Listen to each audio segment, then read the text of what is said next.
Boa tarde. Boa Meu nome é tarde. Gabriela Kubik, eu sou diretora de marketing aqui na Webidia Brasil. E a gente está hoje aqui, mais ou menos ao vivo, no evento do IABS Tech, em São Paulo. A gente está fazendo uma série de podcasts ao longo do dia, falando com um monte de gente interessante sobre vários assuntos relevantes nesse momento e interessantes para o nosso mercado, assim, no geral. Estamos juntas aqui agora para falar um pouco sobre colaboração, vou dizer dessa forma, assim, entre vários players e várias visões no mercado publicitário. E para isso eu tô aqui com a Daniela, eu queria que você se apresentasse pra gente. Boa tarde, obrigada pelo convite. Fiquei muito feliz quando o Mauro me convidou, porque a Webidia é uma empresa que eu admiro há muito tempo. Acho que vocês têm um posicionamento de conteúdo e a forma como vocês fazem negócio, acho super relevante para o mercado. Eu sou a Daniela Benoit, tenho já um tempinho de mercado publicitário. Hoje eu sou CEO da minha própria empresa, que se chama Connecting Brains. É uma empresa de netweaving, que é um conceito um tanto quanto novo, que é você aprende a oferecer e ter uma troca justa quando você faz negócios. Então, ao invés de você ficar pedindo, você oferece, porque o mercado já está bastante saturado, principalmente o de publicidade, o que vem acontecendo desde pandemia com o formato comercial mudou, né, para outreach, onde você tem ferramentas que sistematizam, e o que eu prego é exatamente o contrário, é voltar às relações humanas.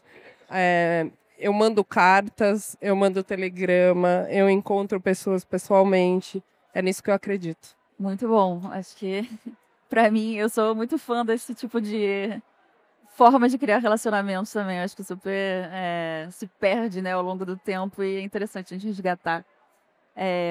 Eu queria começar com uma pergunta assim, eu sei que você já trabalhou em várias frentes diferentes, várias áreas que no final das contas são bem complementares, né? Quando a gente olha numa carreira, eu acho que é super interessante ver o quanto você deve ter aprendido em cada setor, em cada área diferente.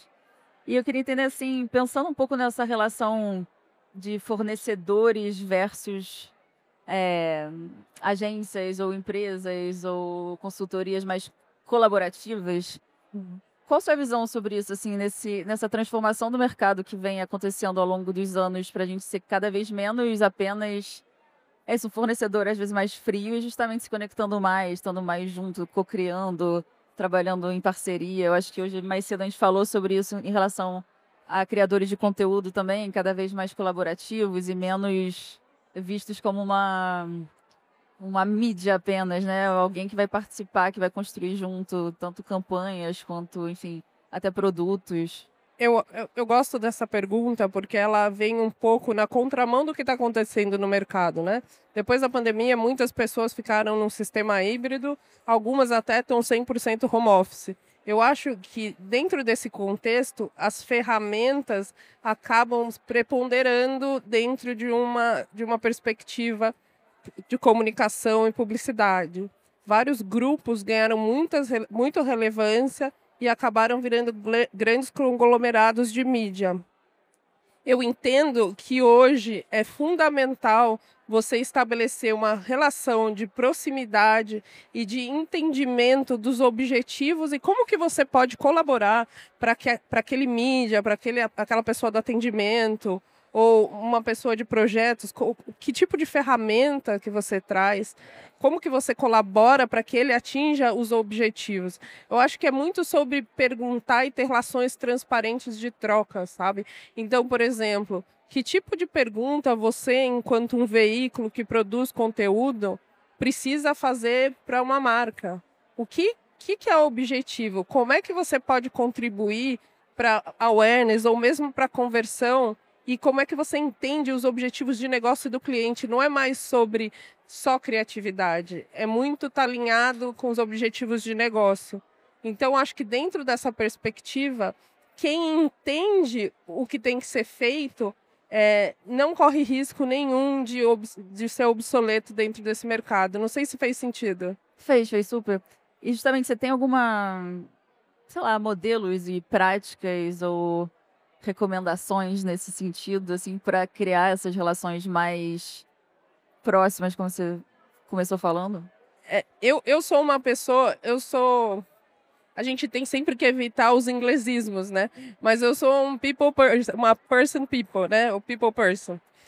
Eu gosto muito de conhecer o meu interlocutor e realmente fazer perguntas. Eu acho que uma coisa que a gente no Brasil sempre evita é mostrar que você tem uma relação comercial.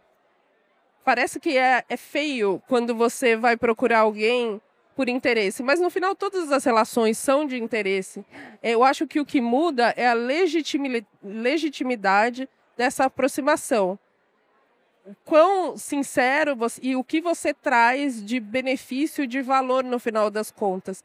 Então, o que eu faria, né? O que eu faço, na verdade? Eu sempre estudo o meu cliente e sempre proativamente entendo o que ele precisa e estou sempre ali para dar o suporte. Eu acho que você tem que ser muito presente na vida do seu cliente, sabe? Você tem que ser muito relevante. Estão ali olhando. Você rindo ali, é porque tem muita gente conhecida aqui em volta. Eu acho, eu comecei falando sobre isso, né? Que tem muito. Eu acho que hoje em dia a gente tem muitos pontos de contato. Sim. Todos os cantos, é isso. Pontos de contato é que é fisicamente aqui. Mas são muitas grandes plataformas, são muitas agências, são muitos clientes, são muitos creators, são agências de creators, são agências, enfim, são realmente uma infinidade de pontos que se conectam e que a gente entende que eles deveriam colaborar da melhor forma possível, né, para o resultado ser atingido, para os melhores objetivos serem atingidos. Como que você entende um pouco esse ecossistema e você tem alguma... Aqui é de novo uma pergunta de $1 milhão, né? Você tem alguma dica, assim, de como tentar trazer esses relacionamentos de um jeito mais real e eficiente? Porque justamente são tantas pessoas, tantos pontos de contato com egos e objetivos diferentes, às vezes, a serem contemplados. Eu acho que você falando que é uma people person, acho que isso ajuda muito nesse universo, nesse relacionamento. Mas você tem alguma dica, assim, para fazer isso fluir?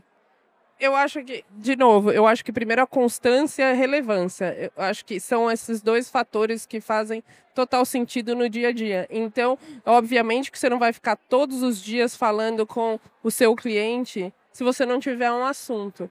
Mas faz parte da vida de um fornecedor também se munir de informações que sejam relevantes. Eu acho que nesse contexto, o marketing, que é exatamente o que você faz, é uma ferramenta imprescindível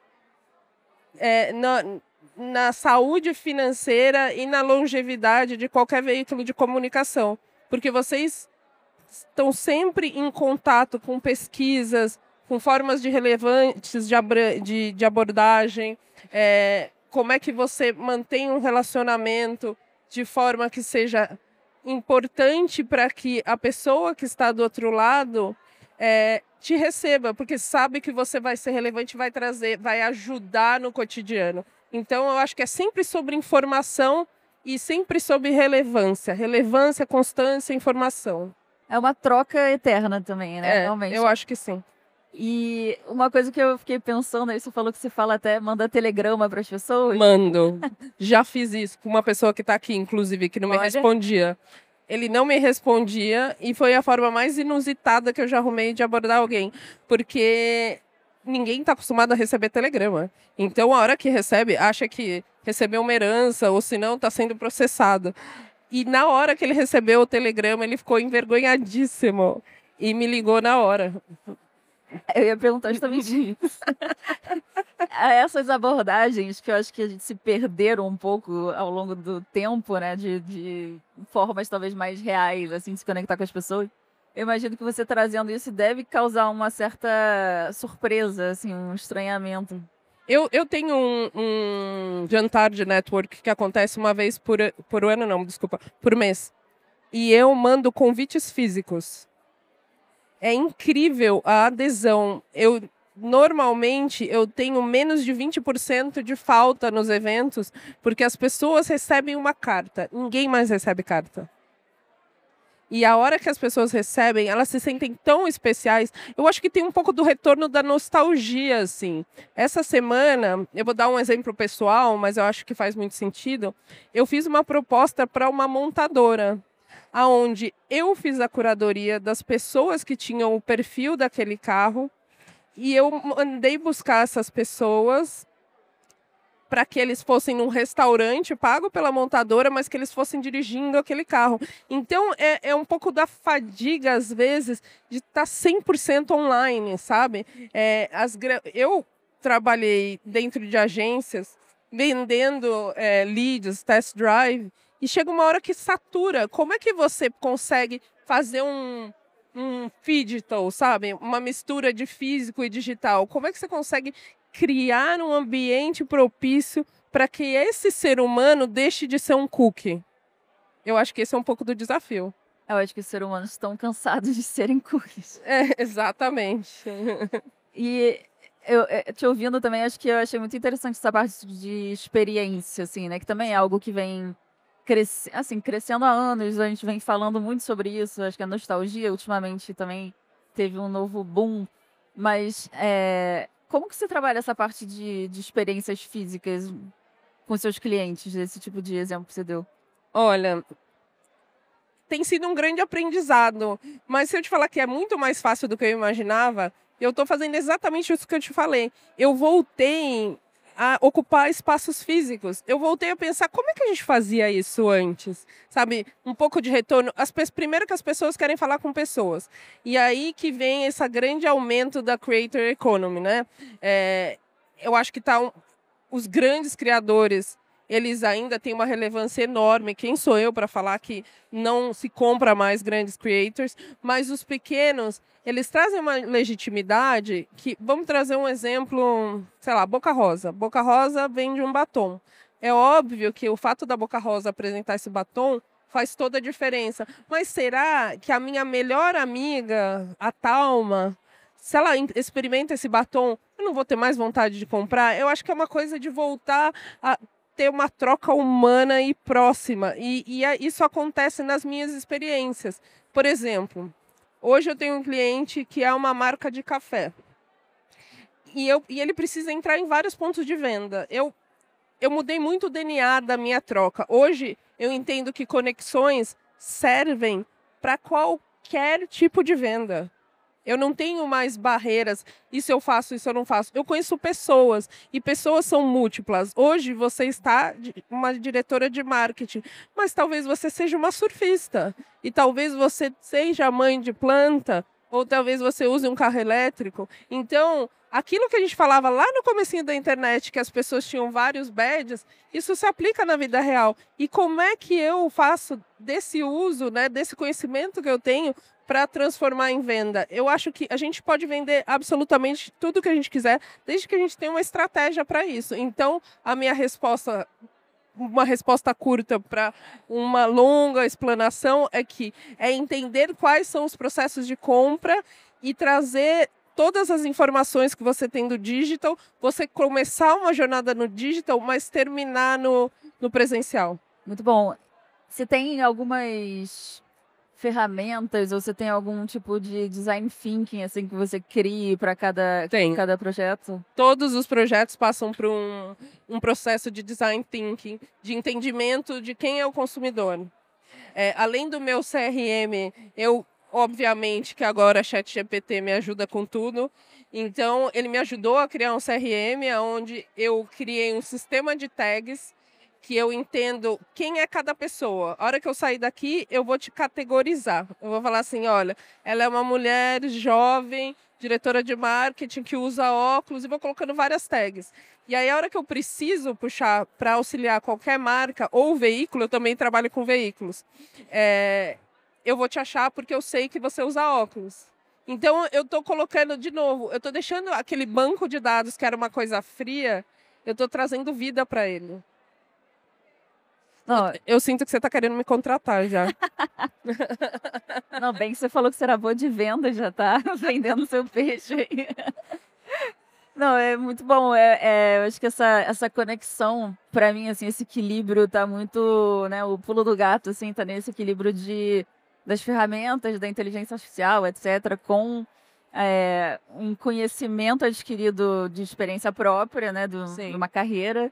E, enfim, não só de carreira, mas de vida mesmo, com com essa parte física e relacionamento, e enfim, uma coisa de conversar, encontros, etc. Te ouvindo falar, eu até estava pensando, nossa, é muito esse fim do Tinder, assim, né? Que as pessoas também já estão cansadas Exato.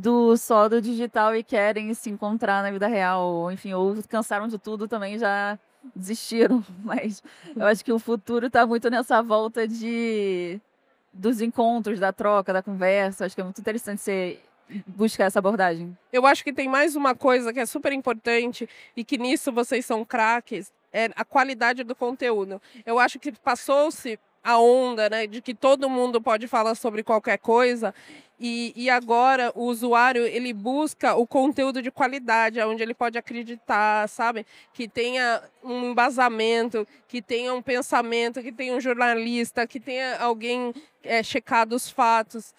Eu hoje sou uma ávida buscadora de conteúdo. Eu posso ficar horas no meu feed buscando conteúdos específicos. E eu acho que a inteligência artificial e mais as ferramentas de redes sociais, elas têm ajudado muito a aprender mesmo, sabe? Eu acho que é uma grande escola. Hoje, por exemplo, eu conheci uma pessoa porque eu gosto muito de conteúdo de inovação. E eu vi um menino que ele abriu o Hotmart dos eletropostos. E ele apareceu no meu feed. Eu me conectei com ele e provavelmente a gente vai começar a fazer negócio. Porque o negócio dele era tão disruptivo que começou a aparecer no meu feed como inovação. Então, quanto vale um conteúdo bem feito, sabe? Eu acho que a marca também está conseguindo enxergar que só influência vazia não faz sentido.